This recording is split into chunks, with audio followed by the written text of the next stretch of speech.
নমস্কার বন্ধুরা, test best রেসিপিতে সবাইকে স্বাগত। আজকে বানাবো ছোট মাছের চচ্চড়ি রেসিপি। এই শীতের দুপুরে গরম ভাতে একবার এইভাবে ছোট মাছের চচ্চড়ি বানিয়ে খেয়ে দেখুন, খেতে অসম্ভব সুস্বাদু হয়। আর আজকের এই ছোট মাছের চচ্চড়ি রেসিপি অত্যাধিক পরিমাণে তেল বা মশলা কোনোটাই ব্যবহার করব না। খুবই সাধারণ তেল মশলা দিয়ে আমি আজকের এই রান্নাটা করে দেখাবো। কিন্তু অল্প তেল মশলা দিয়েও যে ছোট মাছের চচ্চড়ি রেসিপি খেতে এতটা সুস্বাদু হয়, আপনারা একবার না বানালে বুঝতেই পারবেন না। সবসময় কিন্তু খুব বেশি তেল মশলা খেতেও ভালো লাগে না, আর খাওয়াটাও কিন্তু আমাদের স্বাস্থ্যের জন্য একদমই ঠিক নয়। তো কি করে তৈরি করছি আজকের এই মাছের চচ্চড়ি, চলুন দেখে নেওয়া যাক। সবার প্রথমে আমি কড়াইতে অল্প করে একটু সর্ষের তেল গরম করে নিচ্ছি।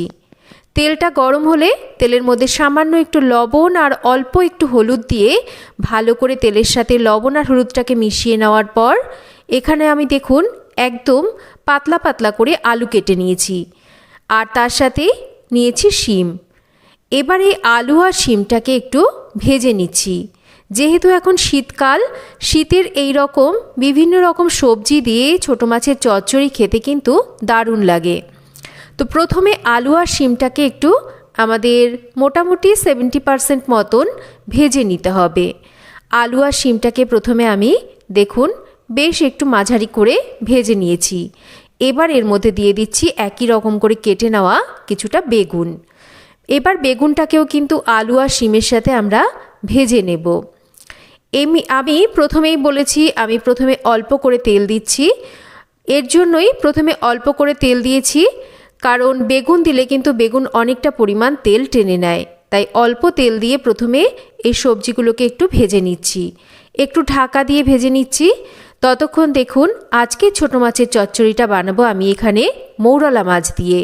তার জন্য মৌরলা মাছগুলোকে ভালো করে পরিষ্কার করে নিয়েছি, আর এর মধ্যে আমি লবণ আর হলুদ দিয়ে ভালো করে লবণ হলুদ মাখিয়ে নেব। আপনারা কিন্তু এখন এই শীতকালে বিভিন্ন রকম ছোট মাছ পাওয়া যায়, সেই সমস্ত ছোট মাছ দিয়ে এই একই রকমভাবে চচ্চড়িটা বানিয়ে খেতে পারেন।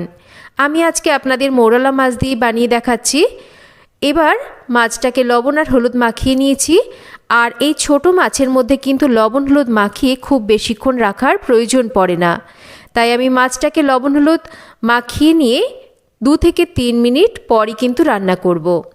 এদিকে সবজিগুলোও দেখুন বেশ সুন্দরভাবে ভাজা ভাজা হয়ে গেছে। এর থেকে বেশি কিন্তু সবজিগুলোকে আর ভাজার দরকার নেই, বেশ নরম হয়ে এসছে। এবার এই ভেজে নেওয়া সবজিগুলোকে আমি একটা পাত্রে তুলে নিচ্ছি।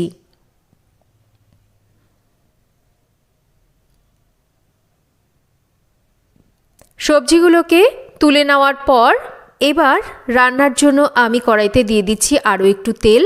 আমি কিন্তু খুব একটা বেশি তেলে রান্নাটা করছি না, যতটা সম্ভব যেটুকু তেল প্রয়োজন রান্নাতে সেইটুকু তেলেই কিন্তু রান্নাটা এখানে করছি। খুব ভালো করে তেলটা ধোয়া ওঠা গরম হলে লবণ হলুদ মাখিয়ে নেওয়া মাছগুলোকে এবার এই রকম একটু তেলের মধ্যে ছড়িয়ে দিতে হবে।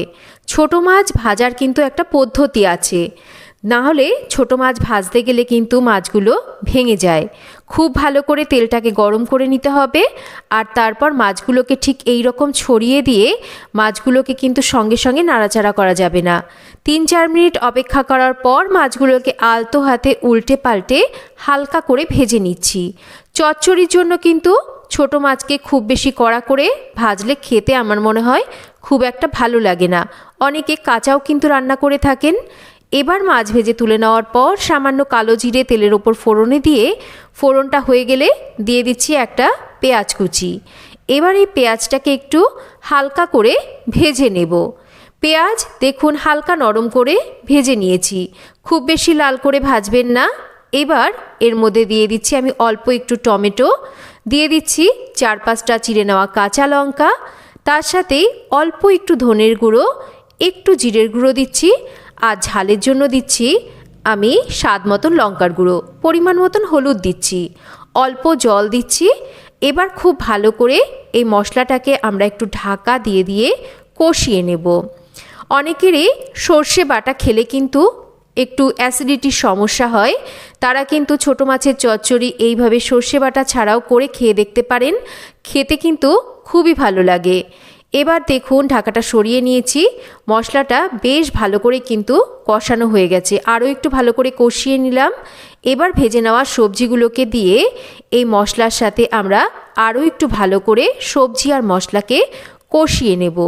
একটু গ্যাসের ফ্লেমটাকে কমিয়ে রেখে রেখে ভালো করে কষাতে হবে। দেখে নিশ্চয়ই বুঝতে পারছেন আমি কিন্তু খুব একটা তেল এখানে ব্যবহার করিনি। অল্প তেলেও কিন্তু রান্নাটা যদি ঠিকঠাকভাবে করা যায় তাহলে রান্নার স্বাদ কিন্তু বেশ ভালো হয়। খুব ভালো করে কষিয়ে নেওয়ার পর আমি এখানে অল্প করে জল দিচ্ছি। এবার স্বাদ মতো লবণ দেব আর ভেজে নেওয়া মাছগুলোকেও একই সাথে দিয়ে দেব একই সাথে বেশ খানিকটা ফ্রেশ ধনেপাতা কুচি। যেহেতু চচ্চড়ি বানাচ্ছি খুব একটা কিন্তু এখানে জলের পরিমাণ দেওয়ার প্রয়োজন নেই। এবার সমস্ত কিছুকে ভালো করে নাড়াচাড়া করে মিশিয়ে নিতে হবে। সমস্ত কিছুকে ভালো করে নাড়াচাড়া করে মিশিয়ে নেওয়ার পর আমরা একটা ঢাকা দিয়ে একটু লো টু মিডিয়াম ফ্লেমে রেখে 6 থেকে 7 মিনিট রান্না করে নেব। 6-7 মিনিট পর ঢাকাটা সরিয়ে নিচ্ছি। দেখতেই পাচ্ছেন মাছের চচ্চড়ি কিন্তু একদম তৈরি হয়ে গেছে। খুব একটা যে বেশি তেল মশলা দিয়ে মাছের চচ্চড়িটা তৈরি হয়েছে সেটা কিন্তু নয়, কিন্তু এই মাছের চচ্চড়ির স্বাদ কিন্তু হয় একদমই অন্য রকম। এবার এটাকে নামিয়ে সার্ভ করে দিচ্ছি। এই শীতের দুপুরে গরম ধোয়া ওঠা ভাতের সাথে একবার এইভাবে ছোটো মাছের চচ্চড়ি বানিয়ে খেয়ে দেখুন, এর স্বাদ কিন্তু মুখে লেগে থাকবে। তো কেমন লাগলো আজকের এই ছোটো মাছের চচ্চড়ি রেসিপি একটা কমেন্ট করে জানাবেন। রেসিপি ভালো লাগলে একটা লাইক করবেন আর রেসিপিটা শেয়ার করবেন। আর যদি চ্যানেল সাবস্ক্রাইব করা না থাকে চ্যানেলটাকে সাবস্ক্রাইব করবেন। সবাই ভালো থাকবেন। আবার ফিরে আসবো এইরকমই একটা অন্য কোনো নতুন ভিডিও নিয়ে। ততক্ষণ সবাই ভালো থাকবেন, সুস্থ থাকবেন। ধন্যবাদ।